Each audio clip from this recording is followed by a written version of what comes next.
pedombo duku iri. Muranda waMwari Yesu mwazvaAfrica achibva akwirawo. Murume uyu akabva anyangarika. Asi muranda waMwari Yesu mwazvaAfrica akasara mirepo pamusoro pedombo duku iri. Akatarisa neshongwe bwerefu yakanga yakareba kuenda kumusoro kudenga. Zvino zvakanga mirepo kudaro akanzwa inzwi richidanidzira zvine simba richibva kumusoro kudenga kumabvazuva richiti, tarira, nyenyei yaMwari iri kuburuka panyika. Muranda waMwari Yesu mwazvaAfrica ndipo pakatarisa kumusoro kudenga kumabvazuva ndokuchinzwa dzutu nokuibva kwaibva mugore. Zvino muranda waMwari Yesu mwazvaAfrica akadzikatirwa kuona gore iri neshongwe yebwedombo yakanga yakareba kuenda kumusoro kudenga. Asi muranda waMwari Yesu mwazvaAfrica akaramba achingonzwa kuibva kwaibva mugore kwanzika munzeve zvokutapira kunzwa kuti shu. Zvino zvakanga mirepo kudaro akatarisa Afrika yose nokutiwonepo tisandalala sebani risina miti kana makomo kunze kwecho tikombope dzichainganire. Zvino muranda waMwari Yesu mwazvaAfrica gore rakatsanga kubuda kugungwa remusoro weAfrica rinonzi Mediterranean Sea. Akangotarira nezvaibva mugore iro zvinosvika munzeve dzake. Zvino gore rakatitanga kusimuka mugungwa remusoro kweAfrica. Muranda waMwari Yesu mwazvaAfrica akaona rukova rwemvura ruchidzutirana pakati paAfrica. Napaya pakanga pamhara gore richiburuka panyika kunosvikika kugungwa rikuzasi kwaAfrica rinonzi Southern Pacific Ocean. Zvino gore rakatsanga kusedza rukova urwu. Muranda waMwari Yesu mwazvaAfrica akangotarira nezvaimbwa mugore iro zvichingosvika munzeve dzake. Zvino chidimbu chegore chakadamukira pakati peIjipita neEthiopia. Chidimbu chegore chakanga chakatakura mambo Jesu. Nyenyei yaMwari navatumwa vakuru vedenga vamuperekedza nokuimba kukuru chakatanga kuzika kuchamhembe. Zvino muranda waMwari Yesu mwazvaAfrica ndipo pakabva pamusoro pedombo duku iya achinanga kumavirazuva kurukova kuti anochingura mambo Jesu Kristu akanga agere mugore jena rezuva achiperekedzwa navatumwa vakuru vedenga 12 kana kuti maarchangel kwaya. Ndipo pakaenda napaya pakavakaimba akairamba. Yezo napaya zvepakapinda musangano muCentral Africa akapiwa matikiti eunhengo. Pakubva apa pakawana varume 12. Muranda waMwari Yesu mwazvaAfrica ari we13. Zvino vakafamba vakayondera mambo Jesu Kristu kuzasi kworukova. Zvino vamirepo kudari kuzasi kwerukova gore jena ramambo Jesu Kristu rakasvika paakanga vamire. Rakati ratarisa nomuranda waMwari Yesu mwazvaAfrica akazadzwa nesimba guru raMwari Mweya Mutsvene akatanga kudanidzira nenzwi guru achiti, tarisa, ndinokanda muSayoni, ibwe rekona penyu rakazarangurwa naMwari rinokosha rinotenda kwaari anganyadziswi. Zvino gore rakaramba ichifuratidza rukova urwu. Muranda waMwari Yesu mwazvaAfrica nevarume vakanga ainavo vakayambukira nechemhiri kworukova kuti vadimbudzire gore jena ramambo Jesu Kristu aiperekedzwa navatumwa vakuru vedenga. Zvino vakanondera mambo Jesu Kristu kuzasi kworukova uko kwakanoona michinjikwa miviri yegoridhe yainge iri pamashizha omuti wakasvibira wakanga uri kumahombekombe kworukova. Akati kuna vakanga ainavo, onai, iyi ndiyo michinjikwa miviri yegoridhe yamambo Jesu Kristu Ishe wedu ikizosara muno muCentral Africa. Zvino amirepo kudaro gore ramambo Jesu Kristu rakasvika zvakare. Rakati ratarisa nomuranda waMwari Enespo mwazvaAfrica akazadzwa nesimba guru raMweya Mutsvene akatanga kudanidzira nenzwi guru achiti, Eli Jesu, Eli Jesu, Eli Jesu. Gore ramambo Jesu Kristu rikaramba richipfuura richedza rukova urwu achingorimanyira achidanidzira nenzwi guru achiti, Eli Jesu, Eli Jesu, Eli Jesu. Kudakara asvika muno muSouth Africa kumakome Drakensberg Mountains. Akati kuna vamwe vake vakanga ainavo, vakomana, mambo Jesu Kristu Ishe pasi rose achambogura nenyika dzose. Nokudaro ngatidzokere kwakare kugomo. Ndipo pakadzokera kwakare kugomo, kwakanzwa inzwi pakutanga richidanidzira zvine simba richiti, tarira, nyenyeni yaMwari iri kuburuka panyika. Zvino shure kwechizaruro ichi, muranda waMwari Enesifo Mwazha weAfrica akapepuka akanamata Mwari. MaAfrica yedu, regere vana vaMwari. Zvino tinotenda Mwari muThe African Apostolic Church, nokuti kuitwa Zioni kureva ugaro hwaMwari una masimba ose, kana kuti God's habitation. Uye ibwereko nabenyu rakasanangurwa naMwari rinokosha, kureva Ishe chidza chapo, dombo risina ngarizunungusa kana kuriparadza. MaAfrica yedu, uye kakare vari kutenda muThe African Apostolic Church vari kuzorodzwa. Vane muterera kamwana kafa vanoteurirwa muzita raMambo Jesu, vo vane vana vanorarama. Vane vana verudzi rumwe chete vanoteurirwa zvakare muzita raMambo Jesu, vo vane vana vamarudzi akasiyana siyana vanozotumidza mazita omufaro kuti tinotenda Ishe kana kuti tadiwa naIshe. MaAfrica yedu, izvi zvinoitika bedzi kana uchinge watenda ukabhabhatidzwa musangano rwaApostori veAfrica. Kuzadzikisa mashoko ari pana Marko 16 verse 15, Jesu Kristu achitaura navadzidzi vake akati kwavari, endai nenyika yose muparidzire zvikwa zvose evhangeri, unotenda ukabhabhatidzwa uchaponiswa. MaAfrica yedu, kudzai Jehovha, kudzai Jehovha.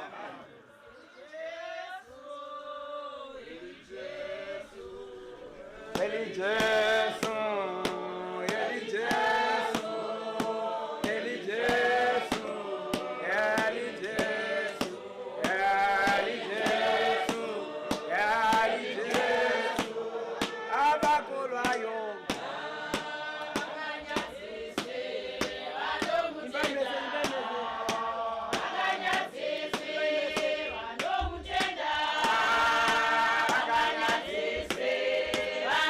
Tenda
Pietermaritzburg district phansi kaBishop Charasa. Sokutanga ndinotenda Mwari akandisha muapostoli waJesu munomsangano waapostoli waAfrika. Koqala ngibonga uNkulunkulu angenza apostoli kaJesu ebandla labapostoli baAfrika. Ndinotenda Mwari nechifo cheupenyu. Ngibonga uNkulunkulu nesipho sempilo. Mushengeto wangu nemhuri yangu navaapostoli vose. uNkulunkulu umugcini wami nomndeni wami nabapostoli bonke. Ndinokumbira Mwari wakati mwaparovaJesu kutaza nokudarika kwose kwandakaita mabasa ake. Cela uNkulunkulu kapoma waAfrika angithethelele nokubona konke ngukwenzile. Mwari ndakamutadzira zvikuru nekufunganya pamusoro peupenyu hwapanyika ino. Ngamonela uNkulunkulu nokucabangisisa phezu kwalempilo esiphila kuyo. Nechiitiko chakaitika pakati pedu. Nalesenzakalo esenzekele phakathi kwethu. Ndinokumbira Mwari andiregerere. Cela uNkulunkulu angithethelele.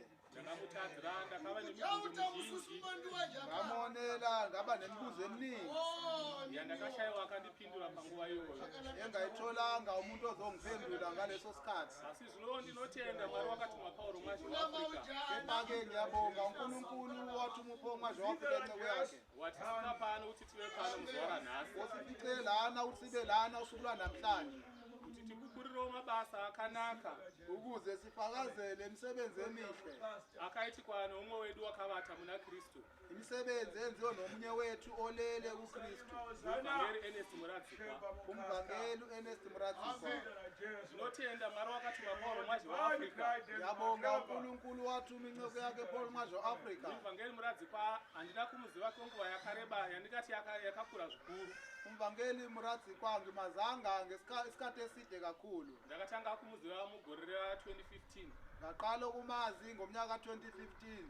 tiri kuEastern Cape endaweni yase-Eastern Cape ndobva ndakatanga kusangana naye. ilanga aqala ukuhlangana naye. Munoziva muupenyu Ngiyazi empilweni mune munhu wokuti ukasangana naye kekutanga uchingotarisana naye kana kukwazisana naye khona umuntu othi wena mawuhlangana naye kokuqala noma ukubingelelana naye unonzwa mukati mako kuti une munhu uyu tinonzwanana. uyazizwa wena phakathi enhlizweni ukuthi yabona lo muntu siyazwana. Ndo zvakaitikawo pandiri namuvhangeri muradzikwa. Ilokhu okwenzeka phakathi kwami nomvangeli muradzikwa. Takanzwanana kubva ipapo. Sazwana ukusuka lapho. Muivhangeri muradzikwa achibata basa raMwari ari muEastern Cape semuroti. Umvangeli muradzikwa ebamba umsebenzi kaNkulunkulu engumphuphi. Hapana asingamuzivi. Akekho ongamazi. Uye basa raakabata hapana asingarizive munhu. Umsebenzi lo wawenza akekho omaziyo. Seza safika la KwaZulu-Natal. Nokudaro andichapedzi nguva ndichitaura zvinozikanwa nevazhinji. Ngokunjalo ngeke ngisaqeda isikhathi ngikhuluma okuziwa nabantu abaningi. Asandula kunyanya kupupura muzuva ranhasi ndakamira pano. Kepha ngifuna ukufakaza namhlanje ngime lana. Muivhangeri muradzikwa munhu akanga achimira nechokwadi. Umvangeli muradzikwa umuntu othanda ukuma ngeqiniso. Zvisinei kuti chaigamuchirwa chaasingagamuchirwe. Ungenani ukuthi bazolwamukela iqiniso noma bazokulamukela. Naizvozvo zvakamuwanira vavengi muivhangeri. Ngalokho waba nezitha vakanga vasingadi kugamuchira chokwadi. abake bengathanda ukwamukela iqiniso. Asi tinotenda nekuti Mwari ngiyabonga ngoba uNkulunkulu wakamuudza muchechi kuti abatsire muranda wake Pauro Mwaje wamletha ebandleni ukuthi azosiza inceku yakhe Paul Mwaje waAfrika. akamusesedza Wamgcina akamuraramisa achiita basa rake Mwari. wamgcina enza umsebenzi wakhe kaNkulunkulu kusvikira pakupera kweupenyu hwake pano panyika. kuze kube lesi sikhathi sokuphela kwempilo yakhe emhlabeni. Muchechi yeQunu kunzvimbo yeEastern Cape igatsha laseQunu endaweni panguva yaseEastern Cape yaakaenda kunonamatira pakereke ipapo. ngesikhathi ekhonzela kuleyo ndawo Kereke yepo yakanga yangofanana neisipo. ibandla lelo la lifana ngokuthi alikho kwakuyigama kuphela. Vatendi pakanga pasisina. Abazalwane bengasekho. Achisvikako iye munzvimbo iyoyo efika kuleyo ndawo akatanga kufamba mumamisha waqala ukuhamba emakhaya achiteedza kunzvimbo dzakanga dzine vatendi vaizikanwa ehambela abazalwane laba beziwa nekuparidza evhangeri munzvimbo iyoyo nokushumayela ivangeli kuleyo ndawo kusvika kereke yazokedzana panzvimbo kwaze kwafika esigabeni sokuthi ibandla labuyela esimeni ikatovawo kereke huru yaba igatsha elikhulu nekuda kwebasa rakabatwa nemuivhangeri ngenxa yomsebenzi obanjwe nomvangeli murume uyu pabasa raMwari akanga akazvipira waye ngumuntu ozimisele kakhulu emsebenzini kaNkulunkulu aienda nevaida kuenda wayehamba nalabo abathanda ukuhamba kana zvaireva kuti basa raMwari rinoda kuitwa iye aripo ndiye ega vamwe havasi kuenda akanga asingaregeni kuti vamwe havasi kuenda makuthi kwakufika isikhathi sokuthi yena ufuna ukuhamba abanye abafuna ukuhamba yena wayezihambela yedwa ndo chinhu chikuru chandakadzidza paari ile nto enkulu engayifunda kuye uye ndakatora izvozvowo paari nami ngathatha lokho kuye ndinotenda Mwari naizvozvo ngibonga uNkulunkulu nalokho ini kuti ndizouyawo muno muKwaZulu-Natal 2020 ukuze ngize nami la KwaZulu-Natal ngomnyaka 2020 ndiye muivhangeri muradzikwa yena umvangeli muradzikwa ndigamuchirike muno ukuze ngiwamukelwe lana kule ndawo iye akanga ari kuEastern Cape yena wayese-Eastern Cape ichisvika muno mina ngifika ndiye la akandidzivisa akati muparidzi kana masvika uyena wangwazisa ukuthi mshumayeli mawusufikile foni yemukoma wangu iyi nali ucingo lwabhuti wami ndokune chechi ila unebandla khona ndikasvika ndikafonera muivhangeri muradzikwa ngafika ngafonela umvangeli muradzikwa omdala kekutanga kupinda muno muKwaZulu-Natal ngisaqala ukungena la KwaZulu-Natal ngomnyaka 2020 ndikangosvika ndikangoona kuti vakafanana ngabona ukuthi hayi bayafana ndikasvika ndikagamuchirika kusvikana nhasi ndiri muno muchechi ngawamukelwa nani manje ngisakhona ebandleni zvino ndinoti Mwari wakatuma Pauro Mwaje waAfrika ngithi uNkulunkulu wathuma inceku yakhe Paul Mwaje waAfrika iye hake aiziva kuti nguva yake muivhangeri nezimuradzikwa panyika ishoma wayazi ukuthi isikhathi sakhe umvangeli muradzikwa esekuphila emhlabeni achiita basa raMwari nokumhanya asingamire enza umsebenzi kaNkulunkulu nokushesha engami indawo kuti amhanyire kuna iye aimudaidza ukuze agijimele kulo wayembiza. mwari iyeye ngaape mhuri yose yekwamuradzi kwari igare nerunyararo. Lo Nkulunkulu akanikeze ukuthula kulomndeni wonke okwamradzikwa. Mwari wakatuma Pauro Mwazhi waAfrica ngaasimbise mai muivhangeri muradzikwa. Nkulunkulu wathuma uPaul Mwazhi waAfrica akaqinise umamvangeli mradzikwa. Avepe simba rekuti vagone kuenderera mberi neupenyu. Akwamnikeza amandla ukuthi akwazi ukuqhubekela phambili nempilo. Uye Mwari ngaaramba akachengeta chechi. Nkulunkulu aqhubeke njalo agcinile ibandla. Ndinokumbira pamberi paMwari wakatuma Pauro Mwazhi waAfrica Cela kuNkulunkulu wathuma uPaul Mwazhi waAfrica kuti Mwari ngaape zivo nedyere mukati mevatungamiri vedu vebasa raMwari. Nkulunkulu akanikeza abakhokheli ulwazi nokuhlakanipha nokuqonda kuti vachengetedze varoti nebasa ravaroti muchechi. ukuze bakwazi ukugcina abaphuphi nomsebenzi wabaphuphi ebandleni. Ndo zvandinazvo kura pamberi paMwari. Ilo into engiyicelayo phambi kaNkulunkulu. Kudzai Jehovha. Dumisani Jehova. Wonke.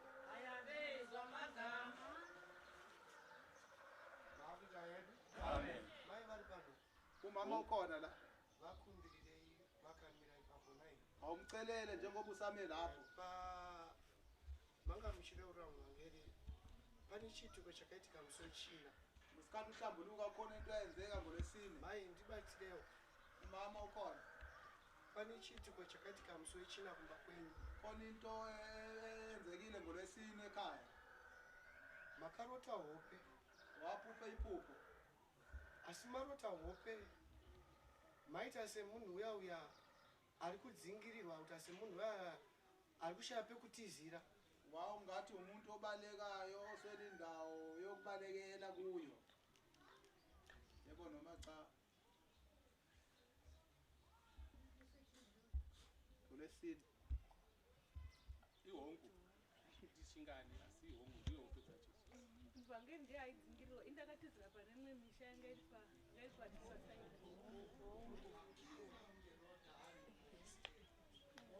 nazame mutende mukumbire pamusoro pechinhu chipi Sawucele phezwaleyo. ndaona Khona impi engiyibonile. wakapichirerura muvhangeri Lesikhathi kuhlambuluka ndokuziswa umvangeli. hopedza makarota Awaziswa iphupho muita oliphuphile semunhu oliphuphile. akakudzingira kuti ani munhu akushaya Bathi nje wawujaha awuthola indawo yokubalekela kuyo. pekubvunza kunashikanzaonerwo ndida kunyangira mai pamusoro pebasa ramwari Mvangeli phezu komsebenzi kaNkulunkulu. pamusoro pebasa rani Phezu komsebenzi kaNkulunkulu. airidibhijenmo zvakanaka jehova jehovha mwari anokubasa muvhangeri manzwa uNkulunkulu uzokusiza. pamba penyu munokushambura alfa naomega Ngicelela amanzi kaAlpha noOmega. hope dzida kuti muzidudzise musati mabva ipapo pamberi pamwari muvhangeri kuti mwari akubatsire naye usalawo ungakahlali phansi. nokuti satani adi kuita sei kufumurwa Satani akafuna asi munokushambura alfa naomega pamusha penyu pamunogara pamunogara amanzi kaAlpha noOmega lahlala khona. makusha mvura motsanyazwa rimwe chete mhai Ngicelela amanzi namavhangeri kaAlpha noOmega bese Mvangeli namavhangeli. usuku olodwa wena. muchikumbira simba rokukunda satani kuhope Ngicela amandla onqoba uSathane emaphushweni. pane hondo yanga yasimuka pamusoro penzvimbo yamunogara Khona impi kade isiphakeme endaweni asi zvoita sezvo zvida kuvhiringidza basa rani Kepha lento Ramwe. iba nomsebenzi kamoya. asi zvichiuya neimwe nzira yakati vanzikei Nenye indlela efihla yandanzwisa uchibva mujerusarema engiyibonile kahle kana muya mutsene musatya munokunda lingasabi unionqoba. ndo shoko rajehovha Ilona izwi likaNkulunkulu. kudzai jehovha Ndinotenda nekubatsirwa. Siyabonga nokusizwa. Zvino ndo vakarota hope dziya kuda kuti ndo vangatodzitaura handizvo. Ngoba kuyena owaphupha leli phupho umhla uyena ofanele achaze. Angithi kunjalo. Ndinokumbira Mwari wakatuma Pauro Mwazhi waAfrica kuti andichengete Ngicela uNkulunkulu wathi uPaul Mwazhi waAfrica angigcine mina nonkosikazi wami pamusha patigere leli khaya sihlele kulo. kuti atirwire pasimba nomuvengi. Asilwele kuyo kulempi kaSathane. Ndinokumbirawo simba ari kukunda Satani kuhope, Ngicela ngamandla onqoba uSathane emaphushweni. simba rekunyengetera, simba rekuteura, Amandla okuthandaza, amandla wokukhuleka nokumbira mweya unogona kurindira, mweya usingavati, ucela umoya owaza mweya usingavarayirwe, umoya ongalali ongalibali ndinokumbira pamberi paMwari, iloko engicelayo phambi kaNkulunkulu, ndozvandinazvo kureva pamberi paMwari, iloko engakusho nokubika phambi kaNkulunkulu. kudzai Jehovha. Dumisani Jehova. Tinokutenda Mambo Jesu makazvita makatema. Tinokutenda Mambo Jesu makazvita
Main preacher Muradzikwa, Eastern Cape Province, Mtata District,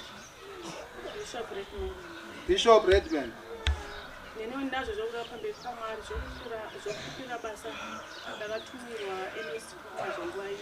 I have something to say about the Divine Commission of Homage of Africa.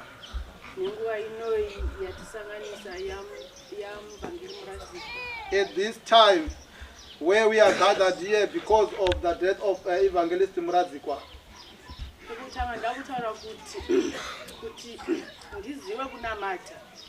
I would like to say, as for me to be a worshiper and a believer, it's because of him, Evangelist Muradzikwa. He is my uncle. We used to play together when he wasn't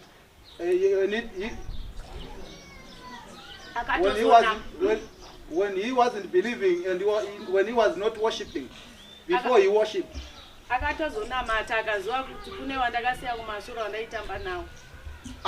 he started worshiping, he remembered that I have some other people who I used to play with.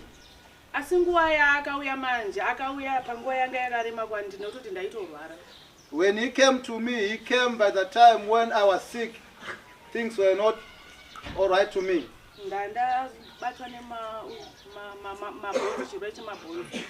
I had bone sickness.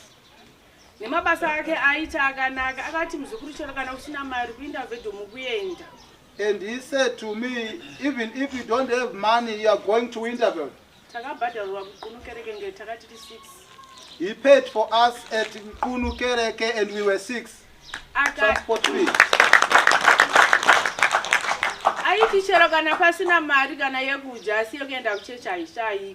He said if he didn't have money to buy some food, but the money to go to church was always available. We always got it. And tinototenda mota yasumuka kuti yakuenda tochiti bye bye. Ndopatotopera neutendo kuti tasara. When they are gone, that is where we say we have been left behind, but he always tried his best. Ndikutopupura nhasi kuti Mwari waPauro inini akandiporesa kurwara kwandaita. Sarokumbira Mwari andiregere ndakazobata noshuku kuti ko zvakakwanisa kushandisa Muvhangeri Muradzikwa. Ko akadi futi kushandisa kuti akwanise kupora. Sanokumbira Mwari kuti andiregerere ipapo. I have a thought in my mind that if God used him to heal me, why didn't he heal? Ndichiti Mwari kwari kuenda kwaari amurangarire nemabasa ake. I'm saying God must remember his work here on earth. Nekuti Muvhangeri anga asina basa aitaura kuti kana zviri zvinhu zvinondipesanisa naPauro wandakawana. He always said if it's something andigoni that doesn't go by the evangelist of Homage of Africa, I will not go for it. Aibatsira kana kuti kana mashora sabati ati ko kugara waregera kuja kwacho zvine basa rei. If someone didn't keep the Sabbath, he always said, why didn't you just live to eat? Why didn't you eat? And aikurudzira kuti zvese zvinenge zvichiitika usawa nechinhu chinoparadzisa naMwari waPauro kana makatotenda zuva zvawakawira. He always say, you must not be separated with the God of Homage of Africa. Remember what have made you to come here in the church.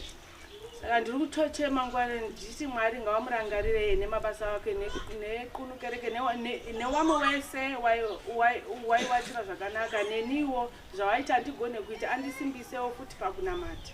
God must always remember what he did, and also he must give me the strength to continue worshiping. Ndisadzokere kumashure nekuda kwezvakaitika. To always go forward. That's what I'm thanking God for this time. I'm asking to sing only one song. Faro numetungamira. Wakatunga tungamira Yesu tetere. Faro numetungamira. Wakatunga tungamira Yesu tetere. Faro numetungamira.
Yerusalema kaova mukasta. Amen.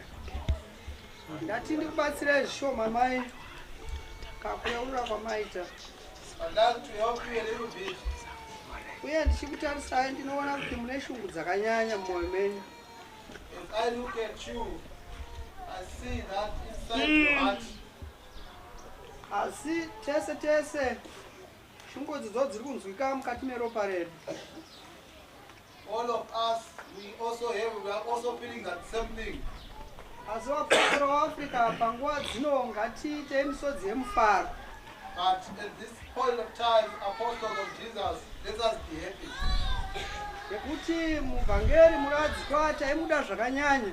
That's because we loved him so much with Evangelist Muradzikwa.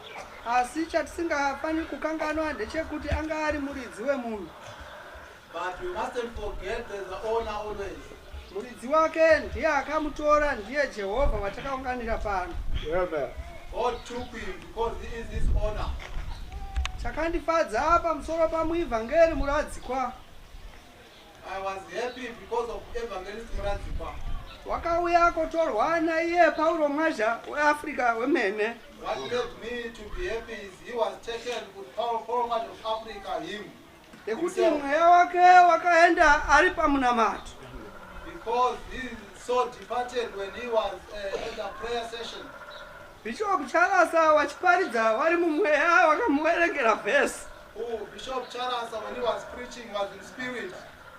Wakaverenga vhesi yekuti kana anga aine zvivi aregererwe. He read the chapter that says if he had sinned, he had been forgiven. Zvichireva kuti muivhangeri muradzikwa akaenda muutsvene. This means that Evangelist Muradzikwa departed in holiness. Musi wakashayika muvhangeri muradzikwa neni ndakawane kutongera. The day he departed or the day he died, me, myself also had some thoughts about it. Asi ndakashanganawo nemashoko andinoda kuti ndigovane nemi panguva dzino akandidzora. But I came across some writings which I want to share with you. Ndakasangana nemashoko anoti munhu haafi nekurwara. I came across some words which say someone does not die because of sickness. Hakuna muvengi pana muivhangeri muradzikwa. There is no enemy who was against Evangelist Muradzikwa. Anga akunde ivhangeri yaPaulo Mwazha weAfrica. The enemy that can conquer this evangel of Paul Mwazha of Africa. Hanzi kurwara hakurai asi munhu anofa nenguva. Sickness doesn't kill someone, but a person dies because of time. Isu sevapostori vaAfrica taiedza kubvisa urwere asi taisakwanisa kubvisa rufu. As apostles of Jesus, we tried by all means to remove sickness, but we couldn't remove death. Saka pari zvino ngative nemisodzi yemufaro mhai. At this point of time, we must be happy. Tinofanira kutoshuwira kufa sezvakaita muivhangeri muradzikwa. We must also think about his death and also wish for us to die like him. Munhu akaropafadzwa akafira pamunamato. He died when he was at a prayer session. Ngoni dzichiiswa nemweya wake uchienda. When the benediction was put among us and his soul was departing by that time. Achitorwa naPaulo Mwazha weAfrica achinomurongedza panzvimbo yake. Him taken with the Paul Mwazha of Africa, putting him in his place. Saka bvisai shungu mhai panguva dzino. So you must not worry. Isai moyo wekufara. You must be happy. Tozvichema isu tigere mukati menzvimbo ino. And we ourselves must be crying. Kuti dai nguva yedu yazoperawo sekupera kwakaita nguva yamuvhangeri muradzikwa. Also asking God that if our time comes, we must depart as Evangelist Muradzikwa has departed. Watiri kupupurira mabasa awo pari zvino. As right now we are talking about these good deeds.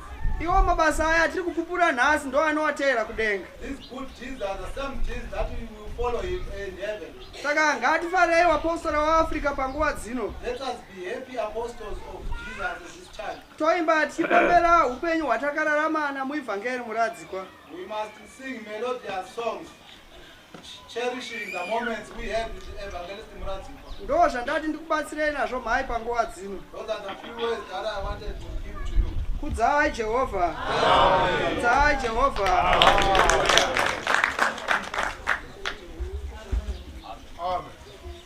Ini Kuroti Chingota.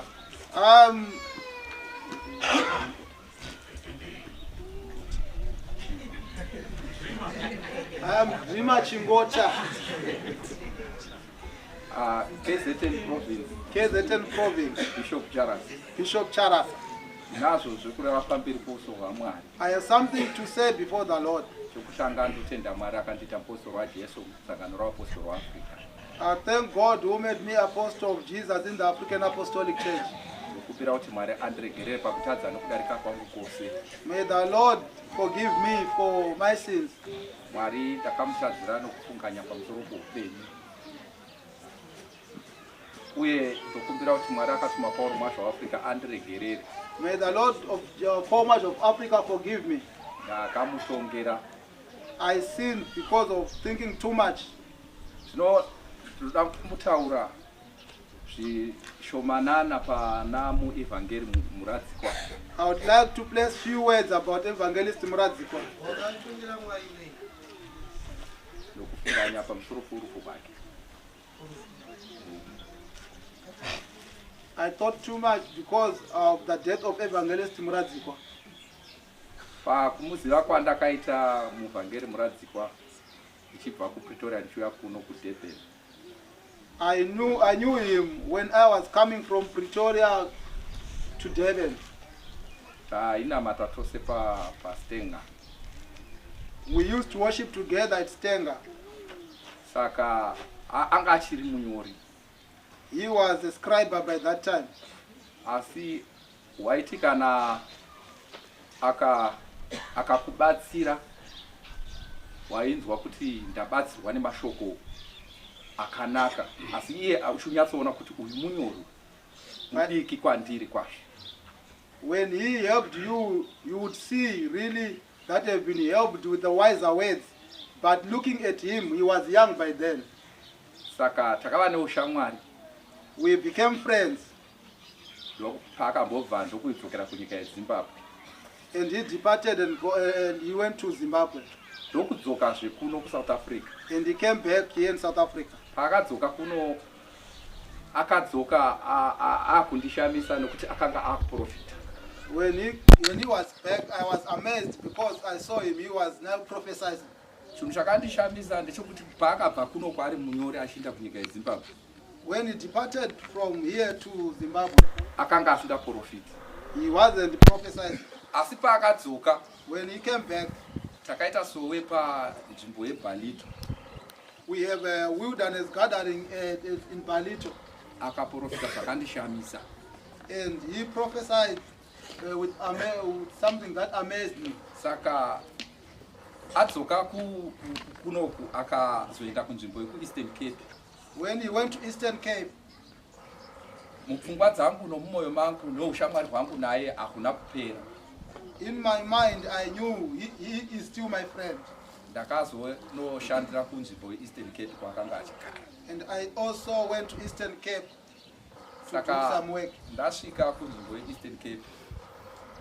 When I reached in Eastern Cape, zvinhu ndakaona kuti haana kumbochinja paunhu hwake hwaakanga ainahwo kuno. What I witnessed is that he hasn't changed what he always did. Uye munhu aishingaira pabasa raMwari. He always tried his best on the work of the Lord. Zvaindipa shungu pamoyo kuti neniwo dai ndasvika pachikamu ichocho. And I always prayed in my heart that God must help me to reach his stage. Kunyangwe ndisingagoni kuti ndisvike pachikamu chaanga ari. And I knew that I wouldn't, but I always prayed too. Saka takagara kwazvo kuEastern Cape, ndikabva kuno ndikaenda kuEastern Cape.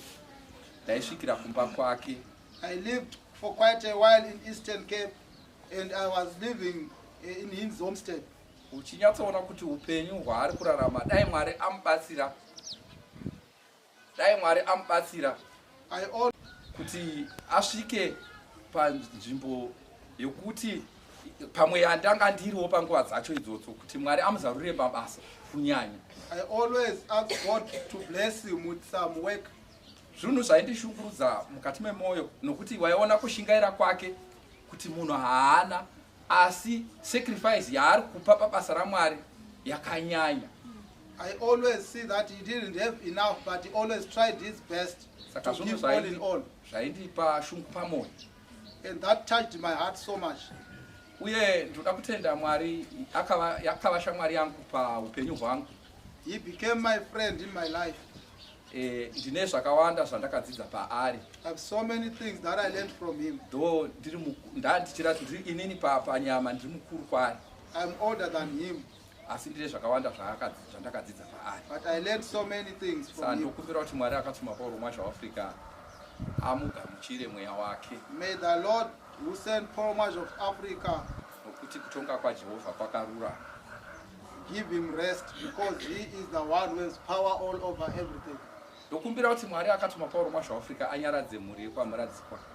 May the Lord of Paul Mwazha of Africa comfort the family of Muradzikwa. Nokuti ichi chironda chikuru kwazvo. Because this thing is always in their hearts. Saka ndokumbira kuti Mwari avanyaradze uye avape mweya wekusimba pakunyengetera. God must always comfort them and give them strength to pray. Uye pane kambo kaakandidzidzisa. There is a song that he taught me. Kekuti ndikakarangarira inini ndoga ndobva ndaona vision. When I remember that song, I now see the vision. Nokuti takati ndakaenda kuEastern Cape ndikasvika ndikarwara. When I went to Eastern Cape, I became sick. Asi hapana vazhinji vakazoona kuti ndiri kurwara. But no one saw that I was sick. Saka takaenda musowe. Then we went to the wilderness. Sekereke.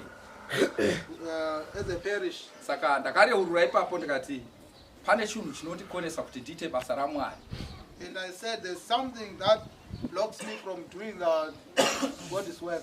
Saka iye ndisati ndataura chinhu chacho akabva ati Mwari anokubatsira nhasi pano. Before I said it, he raised up and said, God is going to help you today. Zvechokwadi musana wakanga uchindinetsa paupenyu hwangu handina kuzombounzwa kusvika pari zvino nanhasi asati ndaunzwa zvezvakare. Truly speaking, I had a problem with my backbone, but from that day it all vanished. Saka ndokumbira Mwari akatuma Pauro Mwazha-Africa kuti agonewo kundishandisa. May the Lord who commissioned Paul Mwazha of Africa use me. Nokuti tatorerwa mumwe wedu pakati pedu. Because someone who helped us so much has departed from us. Saka kambo aka ndikakarangarira kana ndikakarangarira zvakanyanya. If I remember this song, kungoti munhurume hachemi asi moyo wangu unoenda kure. A man is not supposed to cry, but if I remember it, I think kanoti the song goes like kanotaura zvokuti Simon Peter, it talks about Simon Peter. Utevere Jesu. Leave the fishing net and follow Jesus. Africa yedu. Africa. Saka kambo kana kakaimbwa moyo wangu waibva waenda kure uye ndainzwa kuti ndaswedera pedyo naMwari kana ndandiri kure. If this song is sung, I always draw closer to the Lord. Kudzai Jehovah. Praise be to the Lord. Kudzai Jehovah.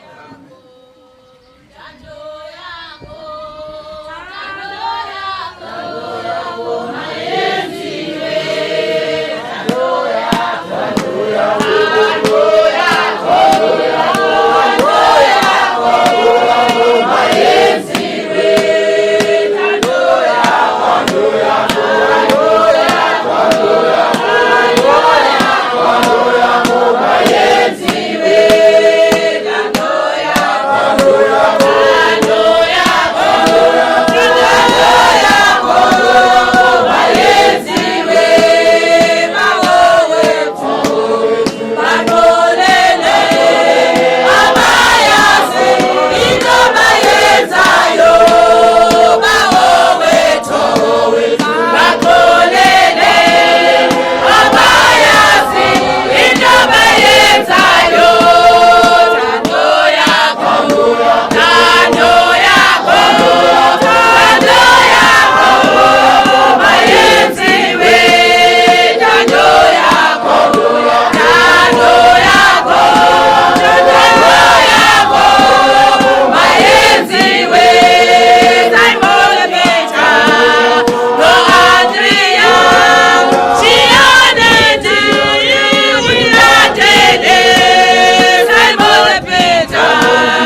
Sakwidza.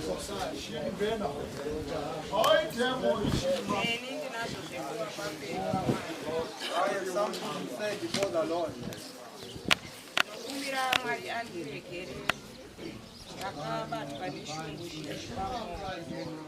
May the Lord forgive me for I have sinned with so many thoughts. And I also rude before the Lord because of this thing which is amongst us.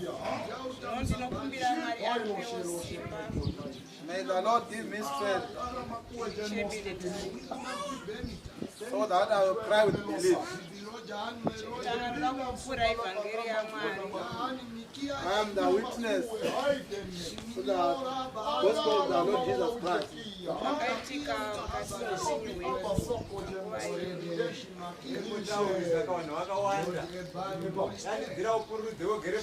You must raise your voice because people are many here. I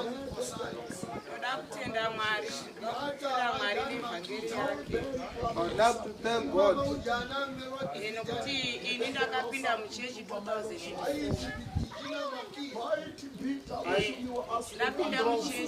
I came to church in 2004 and I repented in 2004. And my relatives also repented in 2014. I would like to say something about my brother Ernest Mrazikwa. When he repented to the church,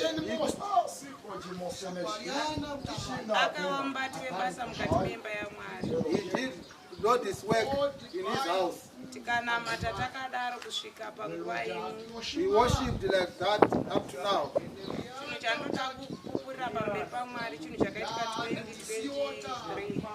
What I would like to say is something that happened in the year 2023.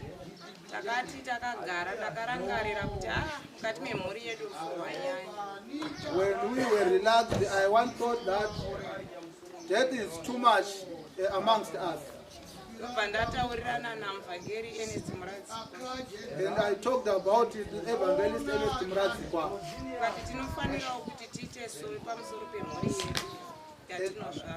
And I said to him, we must have a wilderness gathering amongst ourselves. And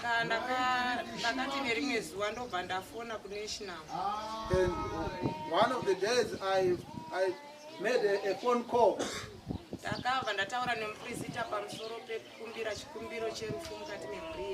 And I talked to the priest, Bishop Israel Tawanda Mwaja.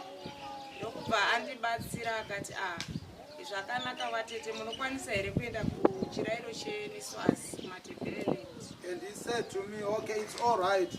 Are you able to go to Matebeleland to the Passover?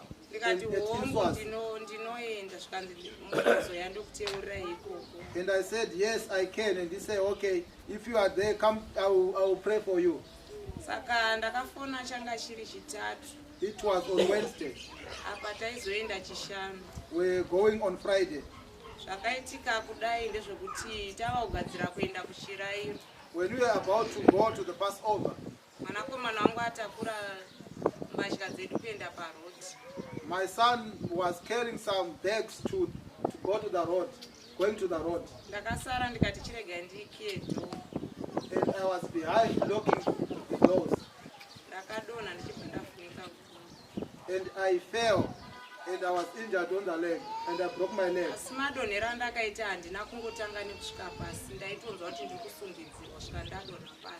I heard that something is pushing me behind.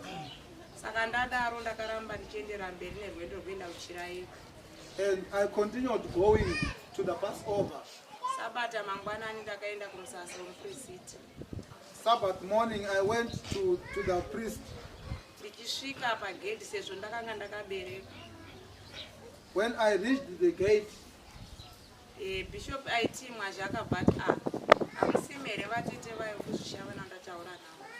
Bishop Aitimwaja said, are you not the one who I was talking to, who came from Zishavane?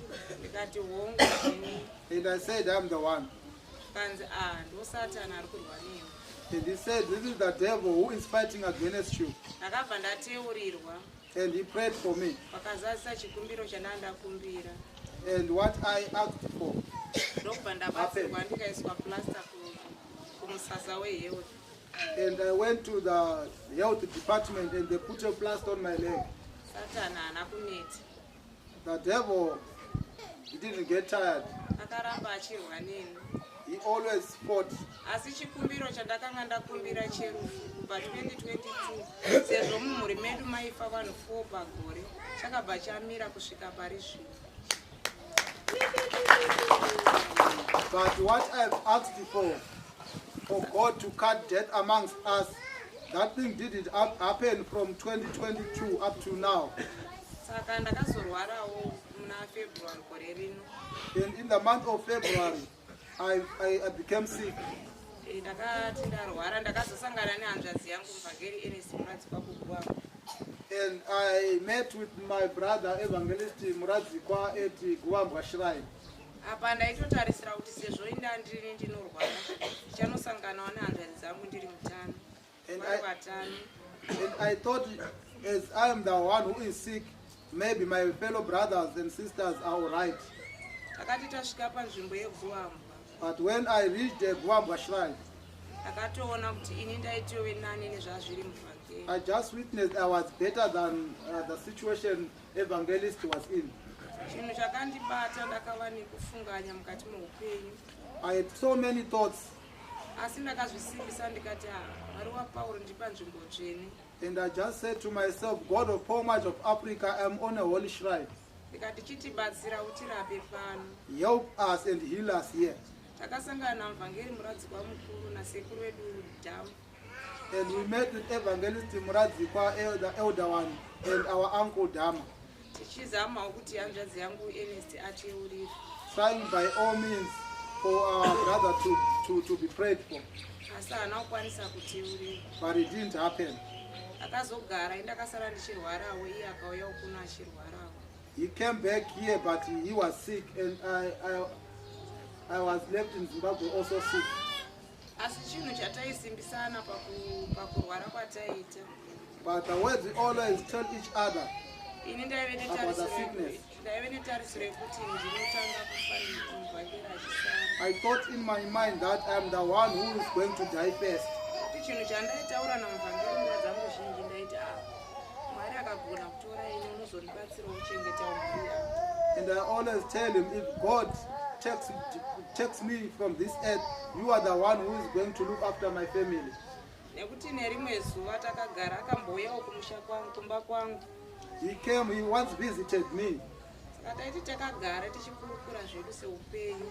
We were just talking Akambonditi zvikanzi mwana wamai angu kana ndichinge ndatorwa nenguva ndoda kuti uzoimba rwiyo rwokuti rwatapedza kuimba. And he said to me, when I'm gone, you should sing this song that we just sang. Ndikati hai The song that he loves too much. unogona kutotanga ini kana ndichinge ndafa And he said, undiimbirawo hymn 24. maybe I'm Saka going to be the taingotaura first. tichingoita If I'm the first, you're going to sing hymn 24 for me.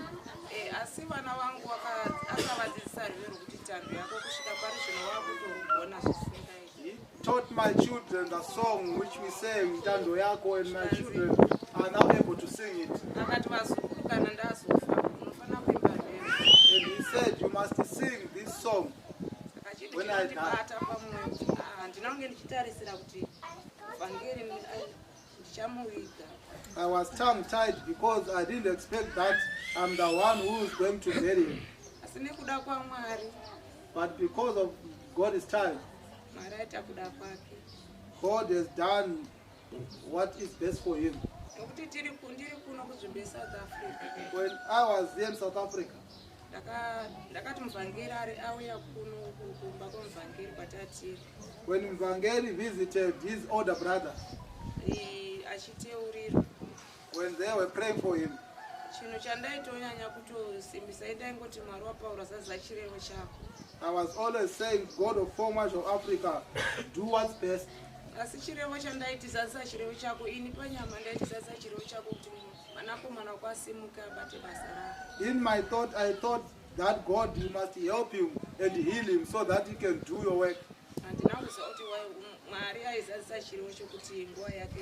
But I didn't know that it was his time to depart.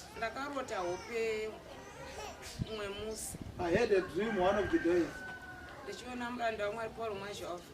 I saw the angel of Africa, Paul Marshall. He was standing on the doorstep. I was looking at my watch at that time. It was around 4 o'clock a.m. in the morning.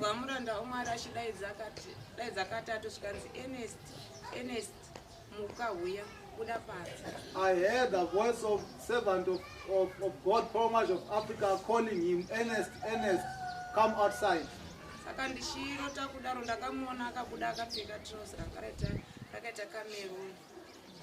He went out wearing maroon trousers.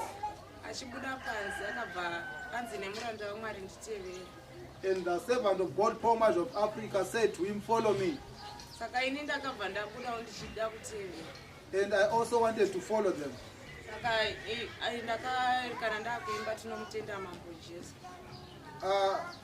I saw myself singing, praise be to the Lord Jesus. I was running, following them, but they were a little bit far.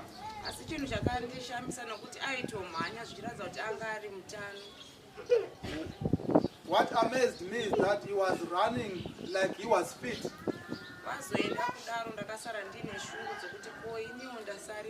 When they were gone, I came to a point where I was asking myself, why did they leave me behind? According to my understanding,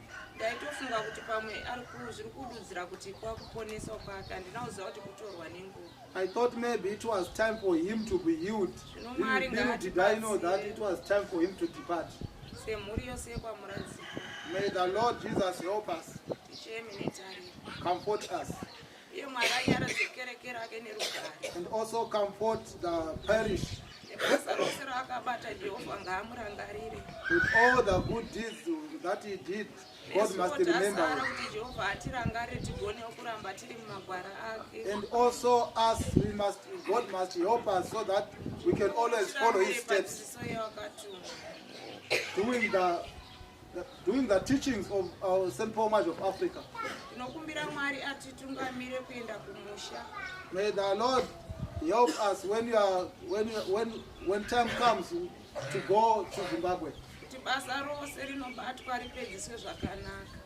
so that everything must go accordingly.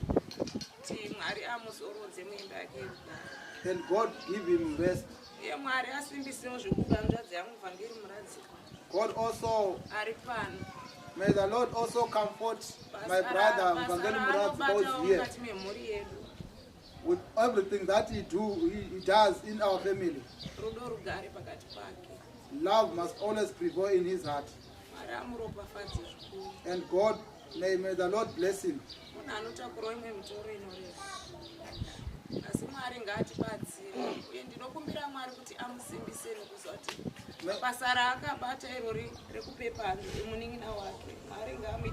May the Lord comfort him and also give him strength and bless him for the work that he did. May he give us strength always. Praise be to the Lord.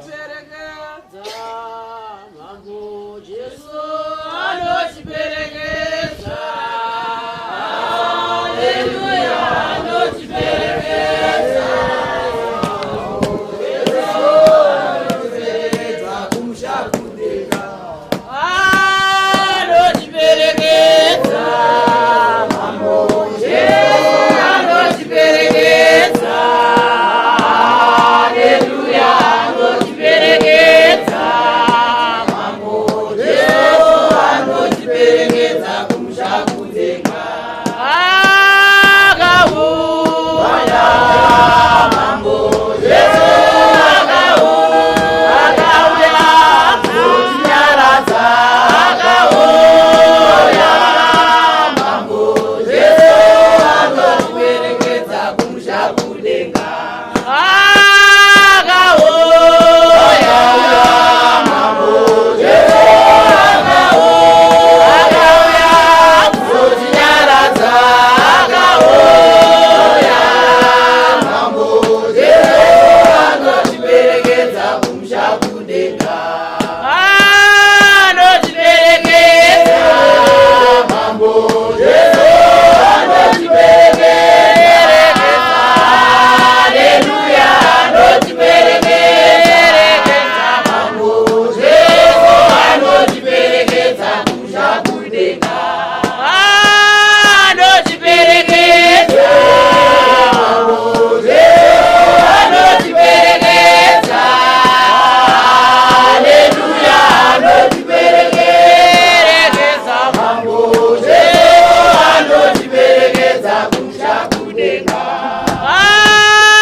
Afrika edu.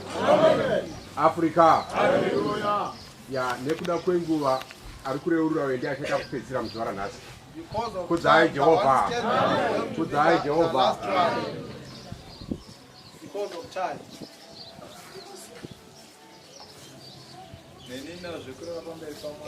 I have something to say before the Lord. I would like to thank God who made me apostle of Jesus in the African Apostolic Church. I would like to thank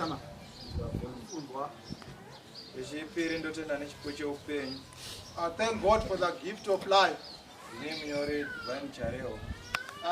Scribed by Divine Charewa, Makwebeni Parish, Bishop Charas.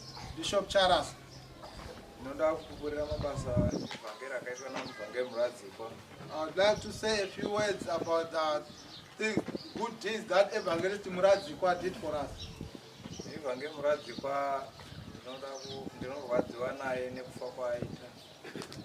I'm deeply saddened by his death.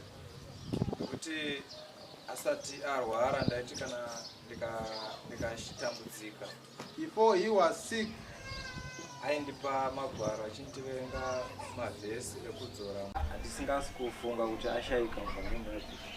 we came back home, but I wasn't believing that he's gone.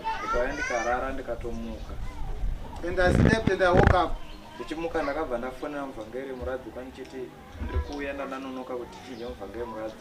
And in the morning I called his brother Evangelist Muradzikwa saying, I'm coming to change clothes of Evangelist Muradzikwa, but I'm late, I'm sorry.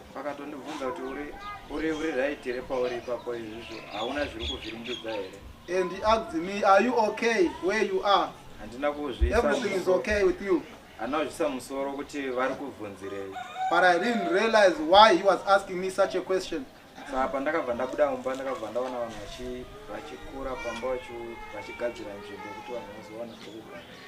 And I saw some people when I get out of home, some people preparing the place so that people can come and have a place to sit.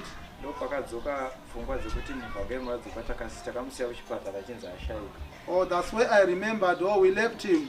They said he's gone, he's passed on. I was heartbroken.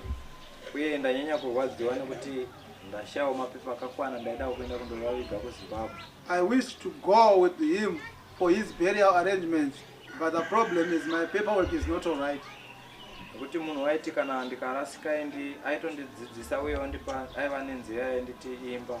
He always taught me when I was going wrong direction, and he taught me a song to sing.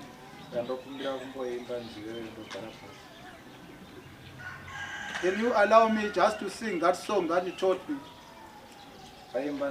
Hosanna, Hosanna, Hosanna kuna Baba. Hosanna, Hosanna, Hallelujah, Hosanna, Hallelujah, Hosanna, Hallelujah, Hosanna, Hallelujah.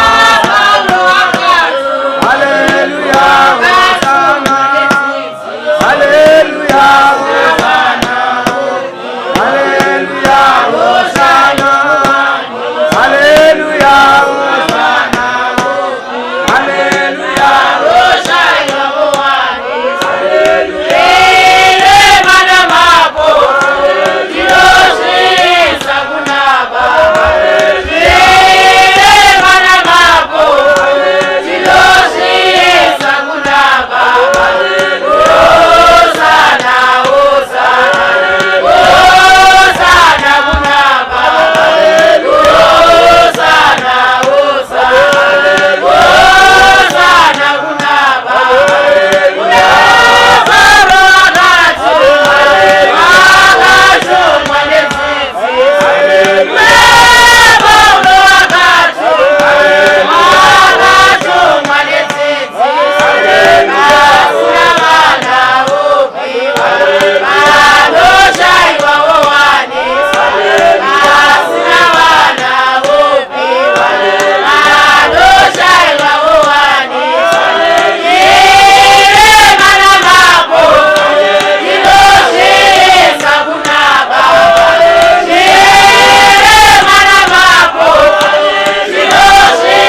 Jehova mambo. Haleluya Yesu. Amen. Season of Yesu. Amen. Kristo. Haleluya. Stand true Africa. Haleluya. Jehova mambo.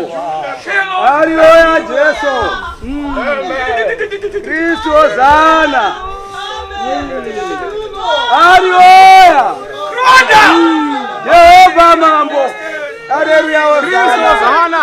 Haleluya. Amen. Amen. Haleluya. Amen. Africa. Amen. Tumako mranda wa Maria sikoma bramwana. A divine commission Tinyaradzane. Tichionesana ndarwadziwa zvikuru kwazvo azanzi yagara pasi. Hallelujah. Kana nomumabasa unokunyaradza namashoko makuru aita. Uyu kakara kunogara futi still watukamiri. Jehova mambo. Haleluya Hosana. Mwari anokuitira zvakanaka. Pane zvipi pane zvose zvawataura kune vese vareurura vasiya chimwe chinhu chimwe chokutaura kuti muvhangeri muradzikwa anga ari munhu aitaura chokwadi handizve ndozve teichitarisira kaizvozvo mashoko akanaka asichipa mukana ari kuinterpret kuti vanzwewo vamwe vasinganzwe shona. always say the truth. Africa yedu ndiverengero muparidzi 3 1 2 chete tisapedza nguva yavatukamira uye zvisakukanganisa mwana wababa vanga handizve vazhinji vanogona vari pana pasina kumbofirwa achiona senhambe tambe asi kufirwa nehama kana kufirwa nemubereki kana kufirwa nasekuru being your relative is something that is heartbroken. Can someone read for me? Paridzi 3 yes verse 1 and 2 musoro ne 1 and 2 ogara zvangu chinhu chimwe nechimwe chakatarirwa nguva yacho naMwari wakamiriwa panofa munhu panotaurwa zvakawanda izvo ndo zvetofana kuziva neupomerwa nezvimwewo zvechokwadi asi chimwe nechimwe chine nguva yani yacho handizve ngatiregere kukanganisika namuvhangeri akapedza pani pake tochema tine tariro isusu ngatigezani zvedu Afrika yedu zvinosiririsa zvinorwadza asi izvi zvakarongwa namusika vanhu kuti munhu achazvarwa nomukadzi achadii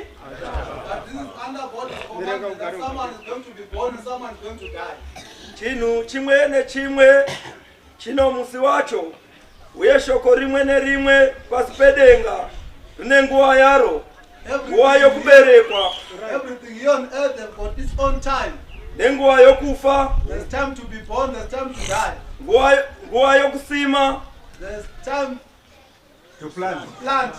nenguva yokudzura chakasimwa Afrika yedu pakazvarwa muvhangeri muradzikwa Ernest pakava nokupemberera handizve Mwari adzura ari warudzi rwani rwake ini kutotosiyirawo kuchemwa sezvaari kuitwa muvhangeri handizvo iye akatoziva kuti nguva yake yadii kana mwanzwa nhoroondo yakaitarwa nehanzvadzi yake iye akatozviziva kuti nguva yake yadii yakwana saka iwe zvibvunze wakagara ipapo kuti kana ukafa une ndepi Afrika yedu vanhu ngavarazve hubatwa handizve vanhu vararame vari pachokwadi Afrika yedu always live in truth. vanhu vasawanda nemagemenzi ivo vanhu vari mhondi People must not only wear garments but being killers. murume oyo vaitaura chokwadi This man always said the truth.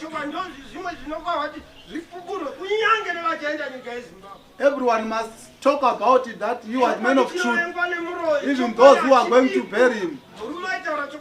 This man was always he was always truthful. Everything has got its own time. No one is going to live forever. Even witches are going to die. He might kill or do whatever he does, but at the end he's going to die. Witches can kill, but they cannot take his soul. Only God is the owner. He is the one who plants and the one who reaps. It's only a matter of time. Like what we do when we board some buses.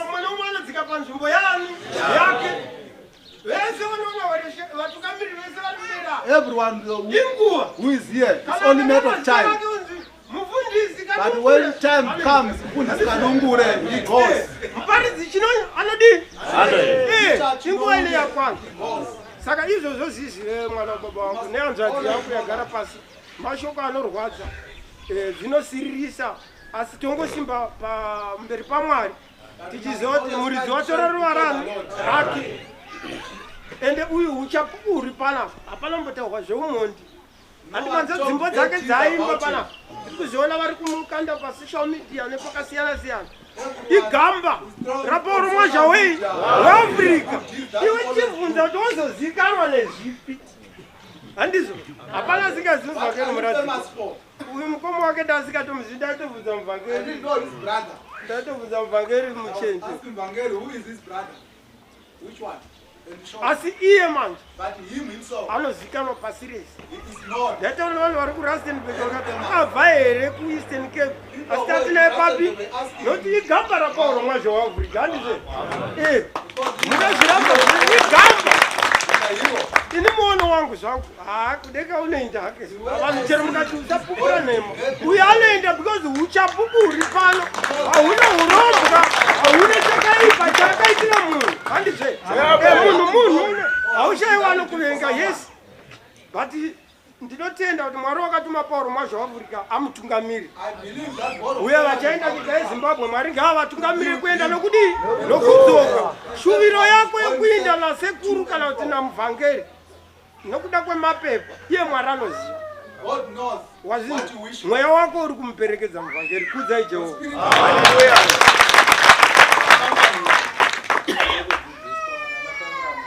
I left something behind.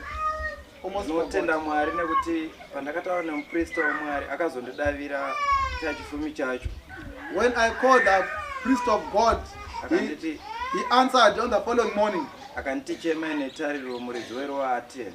And he said, find comfort and strength, God have read. Akandipa verse kuna vaRevhitico handichazivi kuti verse ani ndichandoitarisa. Saka akatonipa verse yekuverenga. And he gave me a verse to read in Leviticus. I thank God that God has received him in his holy shrine in heaven. Praise be to the Lord. Praise be to the Lord.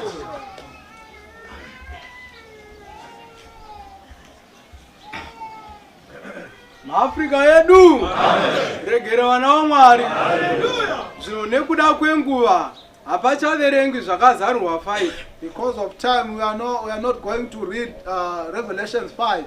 Anodzidzisana anomuverengera. The one who is going to teach vouya kunomberi should come here, should come forward. Vanoimba vachiimba and the rest of us Rwiyo hymn 79. We shall stand up and sing hymn 79. Mweya wangu unomponesi. My spirit of God is saved. Jehovah.